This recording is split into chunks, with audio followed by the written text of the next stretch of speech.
তেওঁলোকক আমি য'ত যাব লাগে জাগা দেখুৱাই দিছোঁ। এভিকশ্যনটো অহাকালি হ'বই, কিন্তু মানুহবিলাক নিজে খালী কৰি দিলে আৰু তেওঁলোকক আমি জাগাও দেখুৱাই দিছোঁ ক'ত যাব লাগে। কৰিমগঞ্জ, ধুবুৰী, চাপৰ, শিলচৰ এইবিলাকৰ ৰাইজ গৈ লখিমপুৰত বহিছিলে। আমি লখিমপুৰৰ ৰাইজৰ অস্মিতা আৰু তেওঁলোকৰ ৰাজনৈতিক স্বতন্ত্ৰতা ৰাখিবৰ কাৰণে আমি সেই মানুহবিলাকক উচ্ছেদ কৰিছোঁ। কোনো গুণগুণ চেতিয়াক আমি উচ্ছেদ কৰা নাই। এইটো একেবাৰে অসত্য কথা। আৰু 350 বাংলাদেশী খেদিবলৈ যাওঁতে আমাৰ কোনোবা মানুহৰ ঘৰত যদি অলপ খুন্দা এটা লাগিলে আমি কি সহ্য নকৰিম নেকি?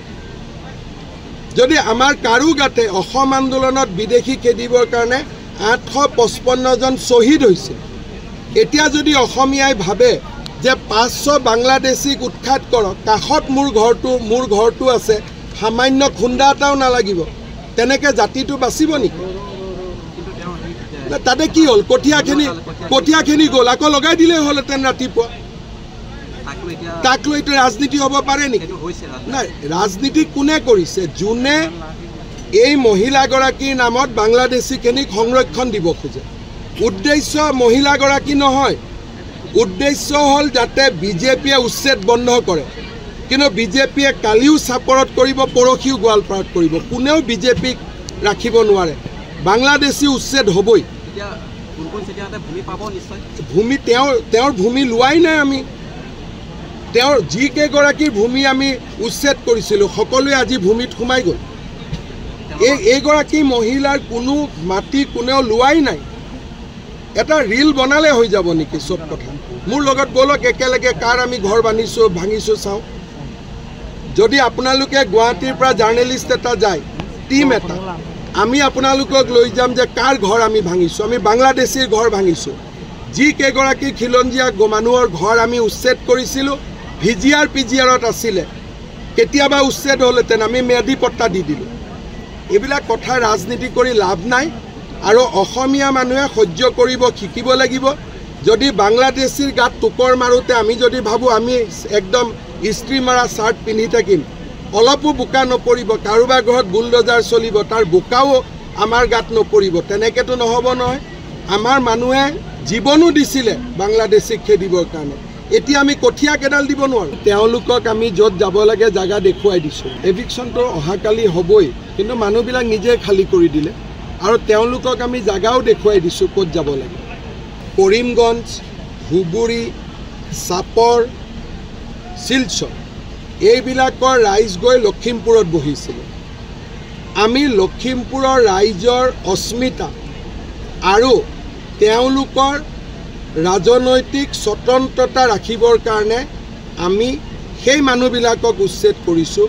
কোনো গুণগুণ চেতিয়াক আমি উচ্ছেদ কৰা নাই। এইটো একেবাৰে অসত্য কথা।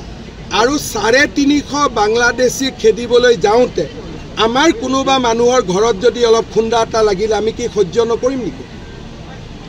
যদি আমাৰ কাৰো গাতে অসম আন্দোলনত বিদেশী খেদিবৰ কাৰণে 855 জন শ্বহীদ হৈছিল, এতিয়া যদি অসমীয়াই ভাবে যে 500 বাংলাদেশীক উৎখাত কৰক, কাষত মোৰ ঘৰটো আছে, সামান্য খুন্দা এটাও নালাগিব, তেনেকৈ জাতিটো বাচিব নেকি?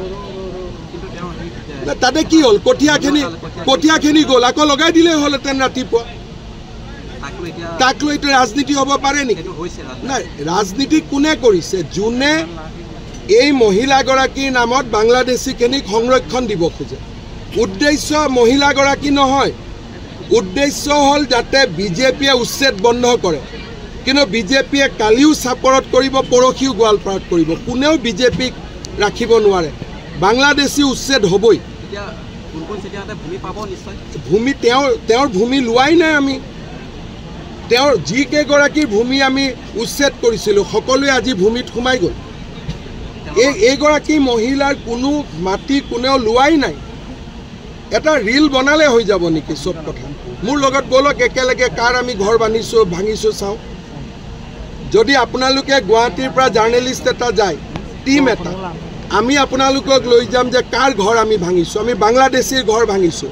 যিকেইগৰাকী খিলঞ্জীয়া মানুহৰ ঘৰ আমি উচ্ছেদ কৰিছিলোঁ, ভিজিআৰ পিজিআৰত আছিলে, কেতিয়াবা উচ্ছেদ হ'লহেঁতেন, আমি ম্যাদী পট্টা দি দিলোঁ।